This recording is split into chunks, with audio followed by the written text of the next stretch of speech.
Propaganda like the Red Iceberg was used to perpetuate the negative effects of the Soviet Union while making the US seem better.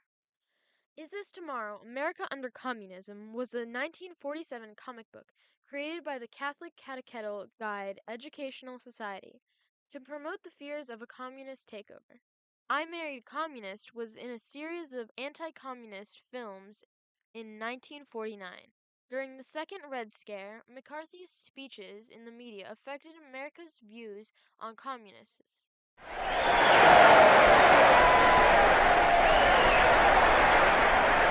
One communist on the faculty of one university is one communist too many.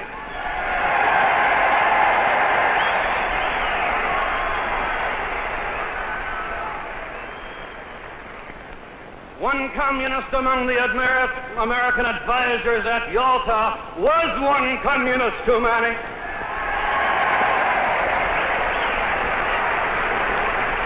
And even if there were only one communist in the State Department, even if there were only one communist in the State Department, that would still be one communist too many. The HUAC put several celebrities on trial. In Washington, fear of communist subversive activities has developed into hysterical frenzy which grows daily. Appointed by Congress to investigate, Chairman Parnell Thomas opens the hearing. Investigating alleged communist influence and infiltration in the moving picture industry must not be considered or interpreted as an attack on the industry itself. The first of the screen stars to testify before the Committee on Un-American Activities is veteran actor Adolphe Menjou. Once known as the screen's best-dressed man, he states, The Communist Party in the United States should be outlawed by the Congress of the United States. It is not a political party.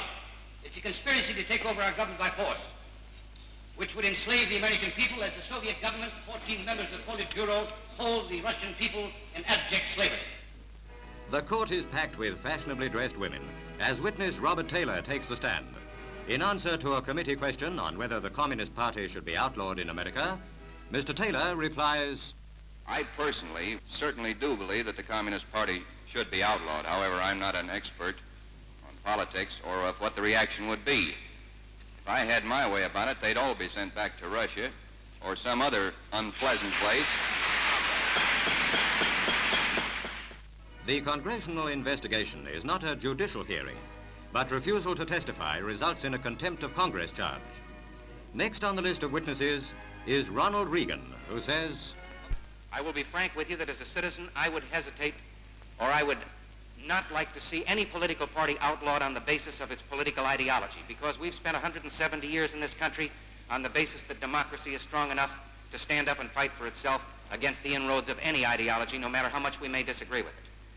But at the same time, I never, as a citizen, want to see our country become so, or become urged by either fear or resentment of this group that we ever compromise with any of our democratic principles through that fear or resentment. Well, we agree I with still that, think too. that democracy can do it. We agree with that. We agree with that. Thank you very much. the week ended with the cameras reporting